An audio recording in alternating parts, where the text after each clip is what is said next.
time, and my only other option was helping my wife pull flowers, weeds, and things out of the flower garden, so I volunteered to do this. This presentation is presented by BLAEDC, Brainerd Lakes Area Development Corporation. I should say Brainerd Lakes Area Economic Development Corporation. I got to get used to the new terminology. And it's presented really by a group that's a new initiative under the umbrella of BLAEDC that you may or may not have heard of. It's the execs. There's a few execs around here you'll see with the green shirts. And, really what the execs are is a group of retired executives from various backgrounds who are now located in the Brainerd Lakes area. And there's about 30 volunteers who are sharing their expertise and their experiences with businesses in the area just in an effort to advance BLAEDC's mission for job growth. The execs have a tremendous variety of background. I've really been impressed with the group so far because we've got some folks in finance, distribution, marketing, manufacturing, HR. They come from large organizations, small businesses, exposure to international markets, exposure to mergers and acquisitions. So there's just a really, really broad spectrum of experience in this exec group. And I think they're going to be a very good tool for Lisa to use over the years if she can harness them all off. That might be the difficult part. So why are we here this evening?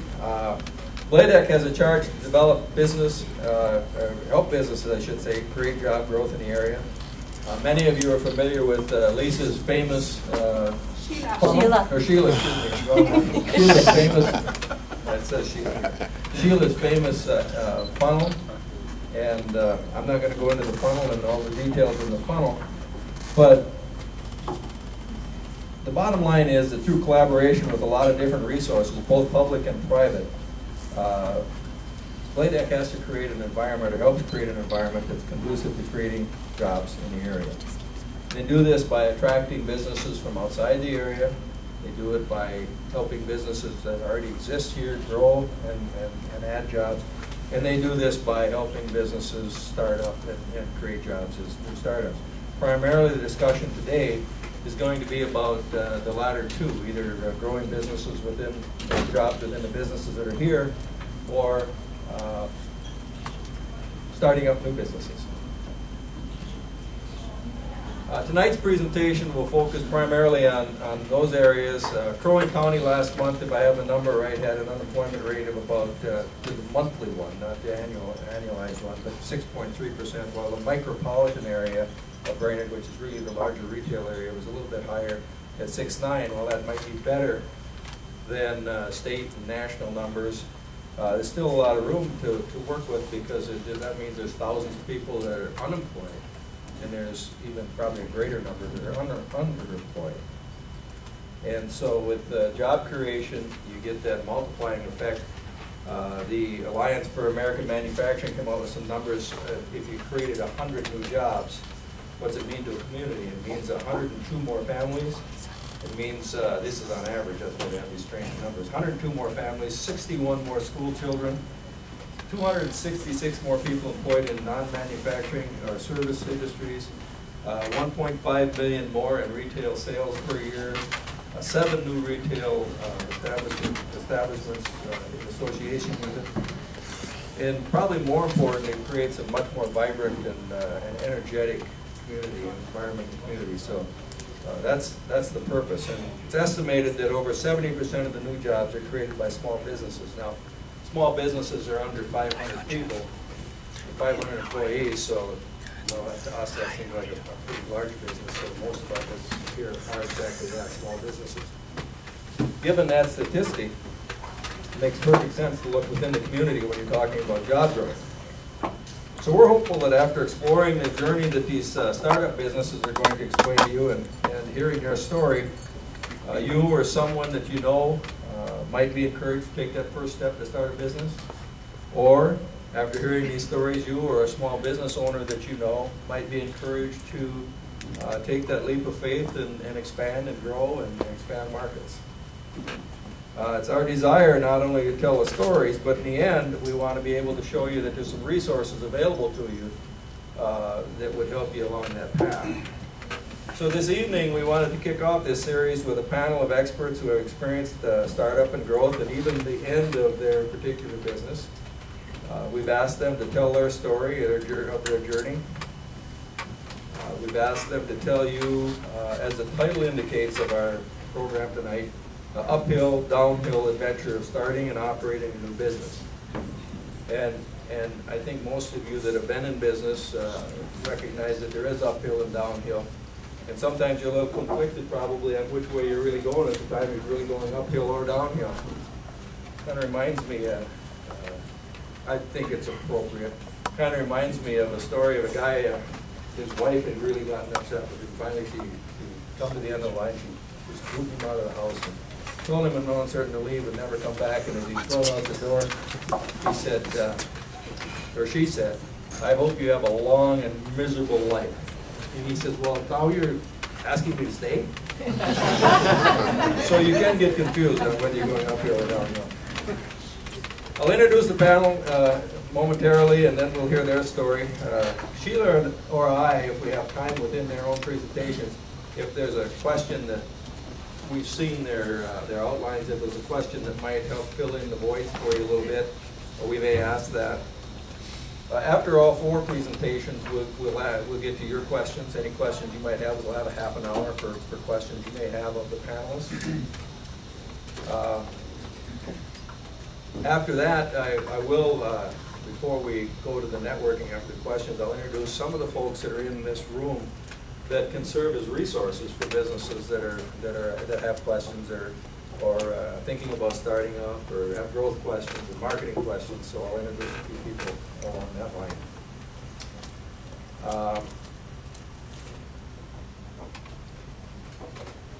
With that, and then after that we'll have about a half an hour of some order, some time to network where you can actually talk to those folks and if you've got some questions that are specific to your own business or your own idea or whatever you're thinking about doing.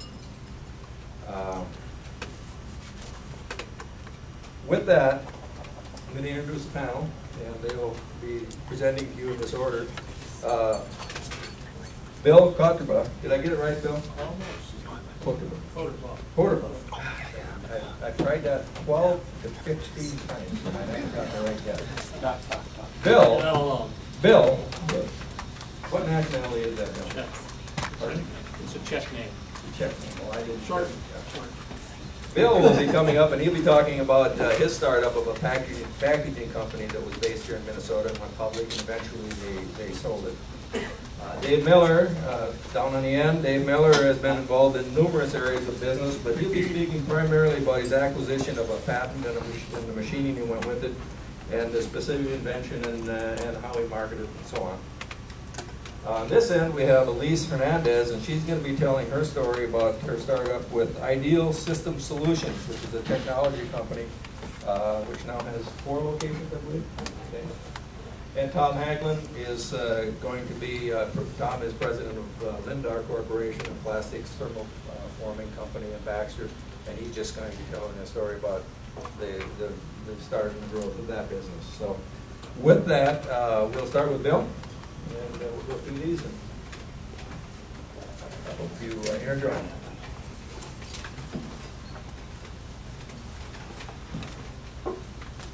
Let me know if you have trouble hearing. I got the control of the volume here, and if he's too loud, if he goes like a rock band, I'll turn it down.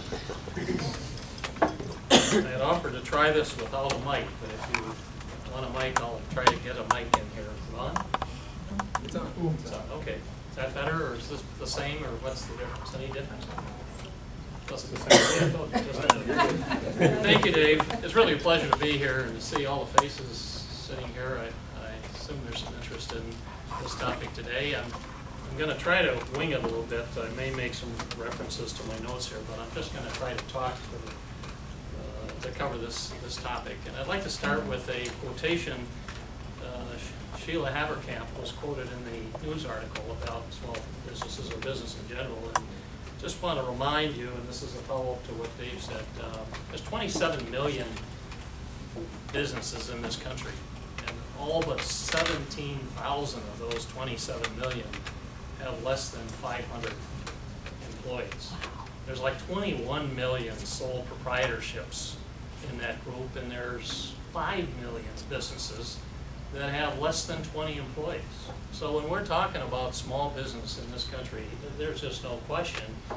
That's really where it's at, as far as employment and as far as where a lot of people work and make their livelihood. So I think this is a real relevant thing that this group is doing today, and I hope you'll just all relax, and when we're all finished, feel free to ask us questions or anything, because we certainly can't cover that whole ground completely. But just start with a little bit about myself. As I was introduced, my name is Bill Coderbaugh. My family and I have lived in Minnesota for over 45 years, and since 2006 we have a seasonal cabin here in the Brainerd Lakes area. For over 40 years I basically worked in 3 different companies, all primarily in the paper corrugated packaging business. One of those businesses had some relationship to low density polyethylene bags that you see now. Bread comes in them, and shopping bags. There's poly all over today, but there wasn't at the time that we went into that business. One of those 3 businesses, the second business, was a startup company that was based here in Minnesota and operated very successfully for 8 years. During that time, we decided that we wanted to become a public company, and so we issued stock, became a public company, and then in a couple more years, for some circumstances that I won't go into, had nothing to do with our lack of success, because we were very successful. We ended up selling the business to a larger firm after 8 years. Looking back, I'd have to say what a wonderful opportunity I had to open this new venture in a highly competitive business, and to work with guys that I respected and who I really enjoyed working with. There's no question in my mind that was the highlight of my whole business career, if you put it that way. And my only regret, we were talking about this earlier with the panel, is that I didn't try harder to convince the small group of others that were involved in this thing with me, to not sell the business. That was the mistake we made, because what ultimately happened to the business, it got broken up and da-da-da. So all but one facility is still operating, but under another name. So that's kind of my introduction of myself and what we did. I'd answer more questions later about it if you want to know. But I'd like to start by asking how many of you here either operate a small business or have thought about operating a small business. Just raise your hands. I just want to get a sense of that. Great. Okay. I'd have to say that as I think about it, it seems to me that everybody that has that thought at any time has a different motivation. I don't think the motivation for starting a new business is the same at all. And I'll just tell you about myself for a little bit.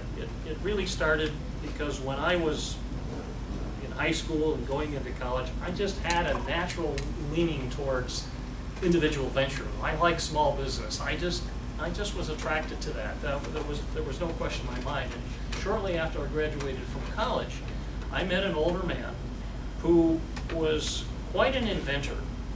Won't go into what he invented, but he invented some really interesting things. And he had, at that time, owned several successful small businesses.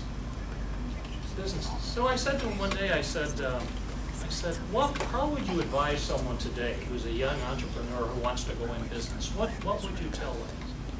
And he looked at me, and I think he's probably been asked that question before.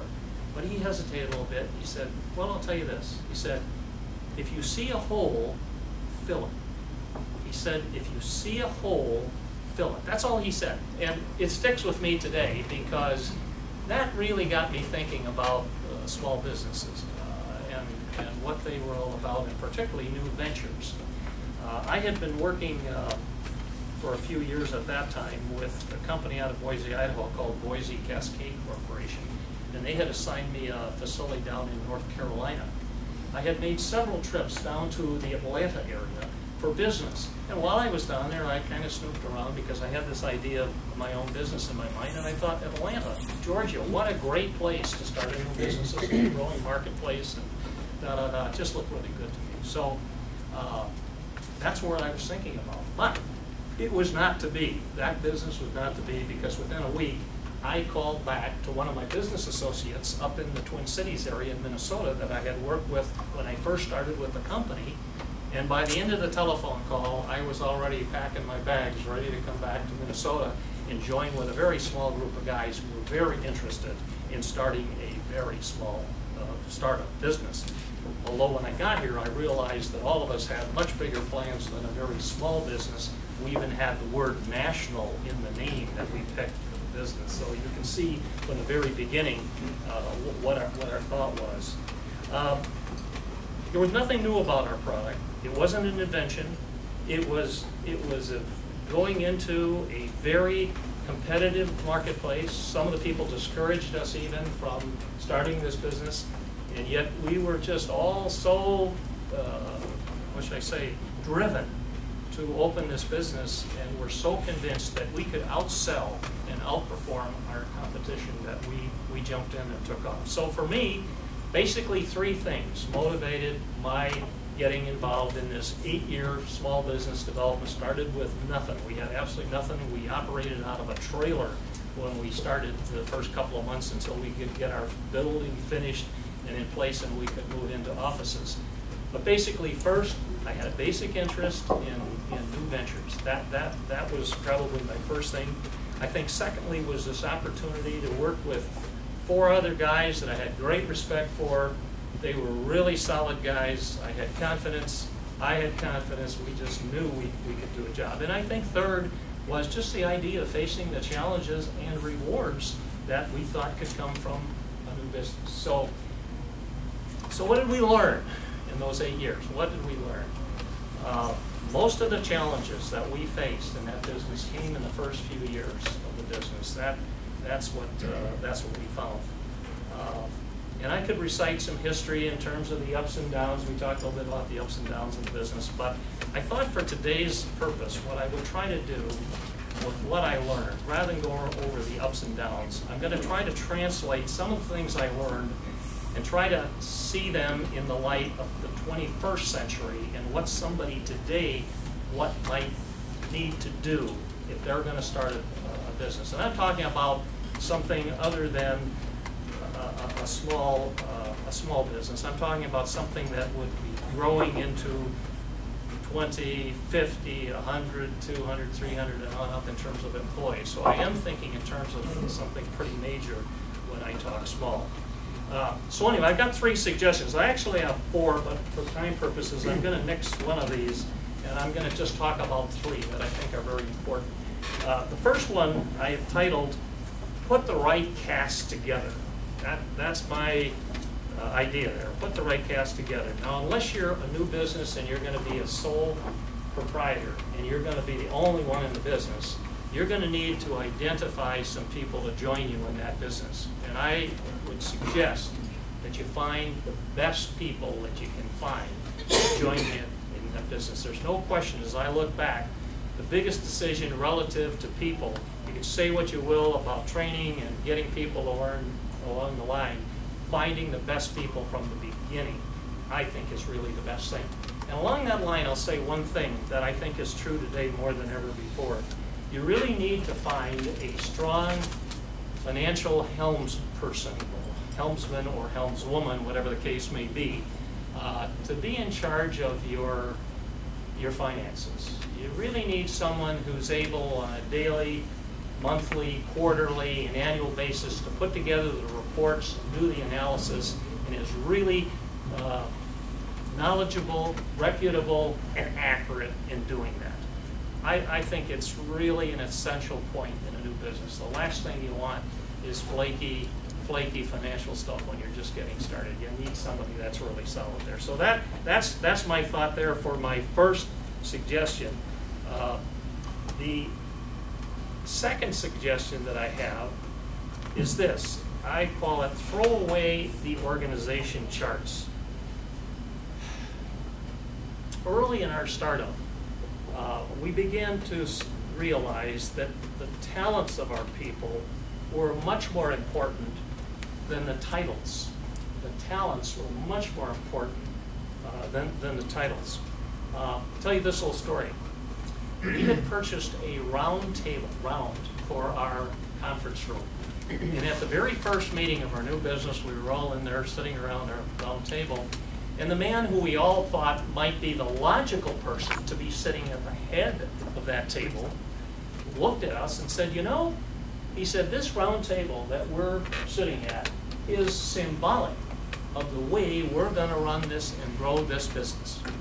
Wow. The rest of us sitting there thought, symbolic of the way we're going to run this business. So that put the responsibility right back on each of us to think that we were responsible for making this company a success, not just somebody, but we were.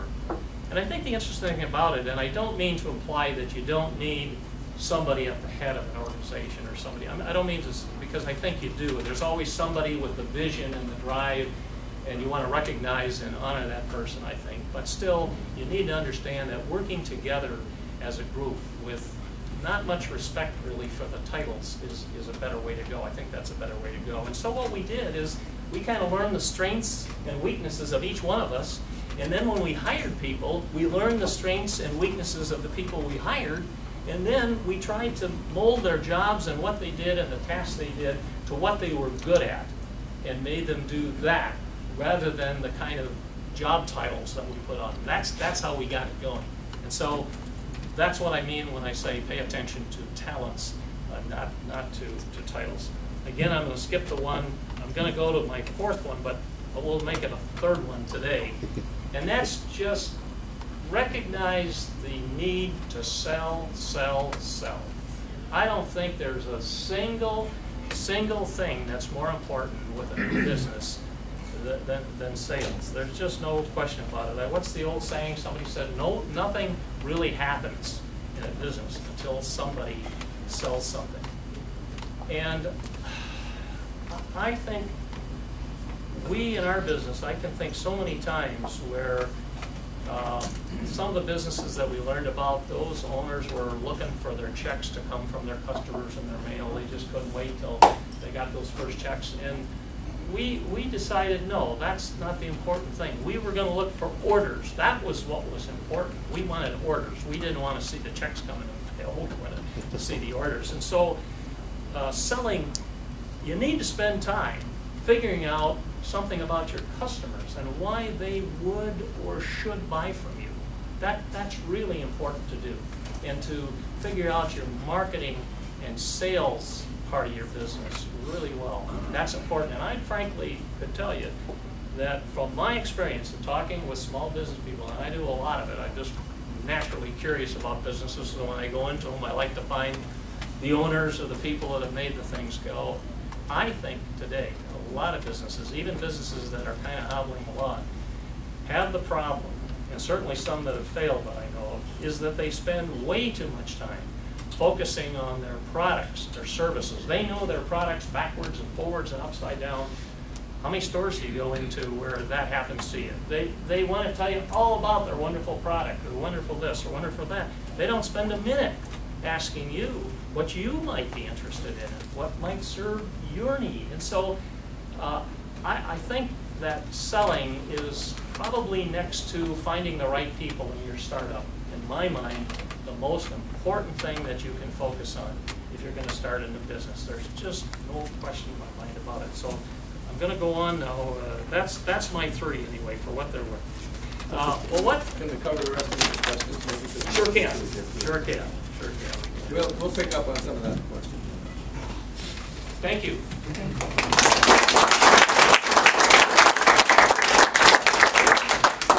Dave Miller. Okay. Good evening. Good. Nice to see everybody. I'm going to start off by saying one time in a meeting where somebody turned to me and they said, "Greg, you're a dentist, right?" I said, "No, I'm not. I'm not one of those people that make people cause pain." You know, when you start a business, anybody here, show of hands again, please. How many are thinking about starting a business? Thinking. One, couple, three. That's terrific. When you think about starting the business, the first thing that you're going to think about is that the path to success in your business is going to be a stairway to heaven, and every step is lined with gold. Do you agree with that? Maybe. No. Are you sure? Who have you been listening to? No, that's not true. That's not true. I have had 4 different companies over 40 years. Not 10 years apiece. There were some things in there that kind of overlapped and then built on one, built on another, expanded, and so on and so on. I want to talk about a particular item that I came across in the course of providing advertising, marketing, public relations, and promotional communications for corporations and small businesses. I averaged about 300 clients a year, and I'm not one of those people where I have to worry about a structure, because when people say to me before, they say, well, tell us about your business structure, and I turn and I say, okay, at the top, there's me, and at the bottom, there's me, and in between, there's me. 100% everything I do. Can I farm out things? Of course. Can you farm out things? Sure. If you're one person, you have to. You have to rely on others, even though your name is at the top. For 9 years, I was an international photojournalist in the travel and entertainment industry. I was under contract with one airline.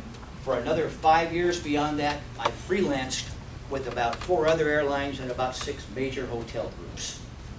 I took, when I decided not to fly every 3 weeks out of every month, I took my experiences over those years in photography, in human interest articles, in travel articles, and copywriting at times for ads that were also placed in magazines. And I put them all together and I said, I can do this on my own. I don't have to work for somebody, because there's a lot of people out there who like what I've done. At least they said that, so I was very fortunate in that respect. So I took everything that I learned in those particular areas, advertising, PR, marketing, promotions, photography, you name it, along those lines, and I rolled them all into one company called ProMark, Professional Marketing Communications. And I ran that particular business for nearly 20 years. Like I said, servicing about 300 clients on an annual basis. Then, this brought me up to about 1989. Something very magical in my background, and for everybody else's, I think, happened.